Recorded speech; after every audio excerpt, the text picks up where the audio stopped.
Welcome back, true crime enthusiasts. Get ready to dive into the dark and disturbing world of one of history's most notorious criminal figures.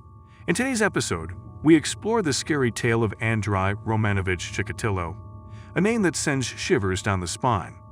This Soviet serial killer, rapist, and cannibal struck fear into the hearts of an entire nation. Join us as we uncover the shocking details of his high-profile crimes, the relentless hunt to bring him to justice, and a dramatic trial that captured the attention of the world. Born on October 16, 1936, in the village of Yabloknoye, Ukrainian USSR, Chikatilo's upbringing was marked by hardship and tragedy. Growing up in a region deeply affected by war and poverty, Chikatilo experienced the horrors of World War II firsthand.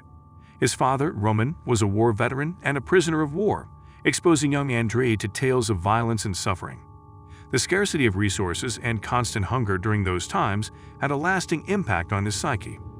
Chikatilo's family struggled financially, enduring the hardships of the post-war era. The lack of basic necessities and the perpetual state of poverty contributed to a challenging environment for his upbringing. These circumstances, combined with the traumatic experiences of war, influenced his distorted perception of power, control, and violence. The emergence of Chikatilo's violent tendencies can be attributed to a combination of environmental and psychological factors. Growing up in a war-torn region, where violence and death were commonplace, had a profound impact on his psyche. Additionally, Chikatilo exhibited several signs of mental instability from a young age, such as experiencing frequent bouts of depression and struggling with a speech impediment, which made him a target for ridicule and mockery. Chikatilo's academic and professional life initially showed promise. He pursued higher education and graduated with a degree in Russian literature. He later became a teacher and held various positions within the Soviet educational system. On the surface, his life appeared relatively normal. He married and fathered 2 children, seemingly leading an unremarkable existence. However, behind this facade of normalcy, a sinister transformation was taking place within Chikatilo, one that would ultimately lead to a reign of terror. Chikatilo's insatiable appetite for cruelty and violence led him on a horrifying spree of murders that terrorized the Soviet Union. Between 1978 and 1990, he committed a series of heinous crimes, targeting mostly young children, adolescents, and women. Throughout his killing spree, Chikatilo left a trail of bloodshed and horror, perpetrating crimes that shocked the nation. Specific details of some of his most notorious cases illustrate the depths of his sadism. One of Chikatilo's early victims was Lyubov Biryuk, a 9-year-old girl whom he lured into an abandoned house in October 1978. There he subjected her to sexual assault before brutally stabbing her to death. In June 1984, Chikatilo claimed the life of Larisa Tkachenko, a 17-year-old woman. Her body was discovered with 59 stab wounds and signs of mutilation, revealing the extent of Chikatilo's cruelty. Another victim, Lyuba Volobayeva, was a 14-year-old girl whose life was tragically cut short in August 1985. Her body displayed evidence of rape, strangulation, and cannibalistic mutilation, showcasing the depravity of Chikatilo's actions. These gruesome acts of violence had a profound impact on local communities and Soviet society as a whole. Fear and paranoia gripped the regions where Chikatilo operated, as people lived in constant terror, uncertain of who would be the next victim. The media coverage surrounding the killings heightened the sense of dread, amplifying the collective trauma experienced by the public. Law enforcement faced significant challenges during the investigation into Chikatilo's crimes.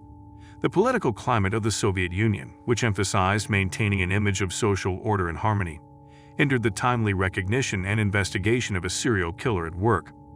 The lack of coordination between different regions and law enforcement agencies further complicated the task of tracking down the killer, allowing Chikatilo to continue his murderous spree unchecked for an extended period. Despite these challenges, the investigative efforts gradually intensified as more victims were discovered. Profiling techniques were employed to identify patterns and develop a psychological profile of the killer. However, missteps and missed opportunities in the early stages of the investigation delayed Chikatilo's eventual capture, prolonging the suffering endured by his victims and their families. Law enforcement agencies launched a dedicated task force to apprehend the elusive killer. Investigators meticulously combed through evidence, meticulously reviewing crime scenes, victim profiles, and witness testimonies. They sought to identify patterns and connections that would lead them to the perpetrator.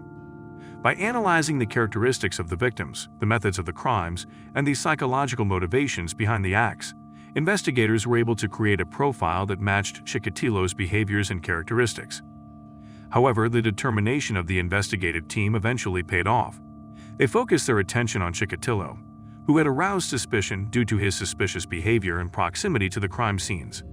Surveillance operations were launched to monitor his activities, providing crucial insights into his movements and behaviors. On November 20, 1990, law enforcement officers apprehended Chikatilo at a train station in Rostov-on-Don.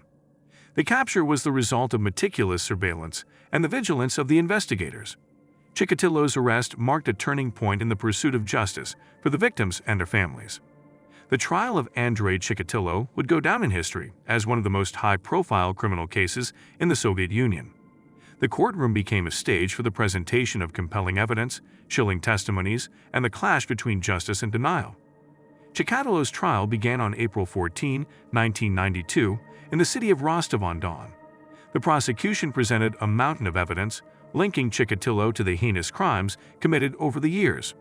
Forensic evidence, witness testimonies, and the recovered remains of victims all served to build a compelling case against him. Throughout the trial, Chikatilo attempted to deny his crimes, maintaining his innocence despite overwhelming evidence to the contrary. He offered various explanations, ranging from conspiracy theories to claims of being framed. However, his efforts to evade accountability were futile in the face of the extensive evidence presented by the prosecution.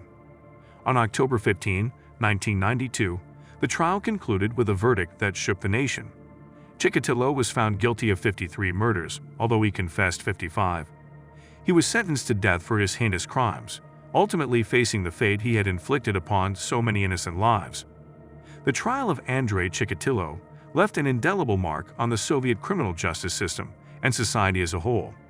It highlighted the importance of thorough investigations, the use of profiling techniques, and the need for effective collaboration between law enforcement agencies.